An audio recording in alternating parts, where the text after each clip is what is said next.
कृष्णा राधे राधे भक्तों, आप सभी का स्वागत है आपके अपने चैनल लाइफ विद कृष्णा में।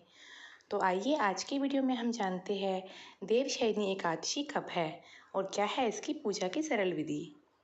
साल में 3 एकादशियाँ ऐसी होती है जिसका व्रत करना शास्त्रों में सबसे सर्वोत्तम बताया गया है।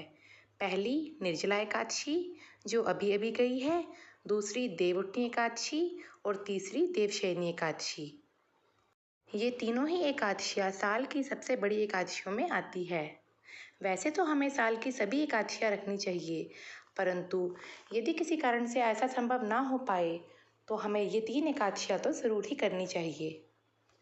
वैसे तो हम सभी को पता है एकादशी पर भगवान विष्णु की पूजा आरती वंदना अर्चना की जाती है, क्योंकि एकादशी तिथि पूर्ण रूप से भगवान विष्णु को ही समर्पित है और इस दिन हम भगवान विष्णु के किसी भी स्वरूप का पूजन कर सकते हैं। परंतु देवशयनी एकादशी एक ऐसी एकादशी है जिसमें भगवान विष्णु के साथ साथ भगवान शिव की भी पूजा की जाती है, क्योंकि देवशयनी एकादशी पर भगवान विष्णु क्षीर सागर में 4 माह के लिए चले जाते हैं और तभी से चतुर्मास भी शुरू हो जाता है।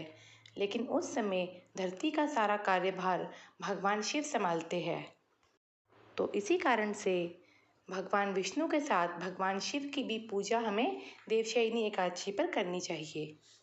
तो आइए अब जानते हैं देवशयनी एकादशी का व्रत साल 2024 में किस दिन रखा जाएगा। देवशयनी एकादशी का व्रत 17 जुलाई दिन बुधवार को रखा जाएगा। एकादशी का व्रत एक दिन का नहीं बल्कि 3 दिन का होता है, क्योंकि एकादशी के व्रत के नियम दशमी तिथि से ही शुरू हो जाते हैं और द्वादशी पर व्रत के पारण के बाद ही हमारा व्रत संपूर्ण होता है। तो दशमी तिथि पर हमें किसी भी प्रकार का तामसिक भोजन नहीं करना चाहिए, ना ही अन्न का सेवन करना चाहिए और यदि संभव हो तो सूर्यास्त के बाद हमें भोजन भी नहीं करना चाहिए। इसके बाद अगले दिन एकादशी पर हमें व्रत के नियमों का पालन करते हुए व्रत करना चाहिए। एकादशी तिथि पर हमें चावल का सेवन किसी भी रूप में नहीं करना चाहिए और ना ही किसी को कराना चाहिए।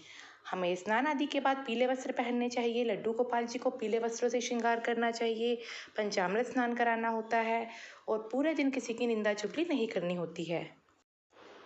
साथ ही सुबह व शाम दोनों समय भगवान की जोत जलानी होती है और एकादशी व्रत की कथा भी अवश्य पढ़नी होती है। इसके बाद द्वादशी तिथि पर किसी ब्राह्मण, निर्धन व्यक्ति या ज़रूरतमंद को भोजन कराने के बाद ही हमें अपने व्रत का पारण करना चाहिए। पारण का समय हर एकादशी पर अलग होता है, तो हमें व्रत का पारण करने से पहले व्रत के पारण का समय जान लेना चाहिए, क्योंकि सही समय पर पारण ना करने से हमें हमारे व्रत का पूर्ण फल प्राप्त नहीं होता। और जो कोई व्यक्ति एकादशी के व्रत प्रारंभ करना चाहता है वह देवशयनी एकादशी से भी व्रत प्रारंभ कर सकता है, क्योंकि देवशयनी एकादशी भी साल की बड़ी एकादशियों में आती है। तो उम्मीद करती हूँ आपको आज की वीडियो अच्छी लगी होगी। वीडियो पसंद आई हो तो लाइक और शेयर ज़रूर करें। चैनल पर नए हो तो चैनल को सब्सक्राइब करें। राधे राधे, जय श्री कृष्णा।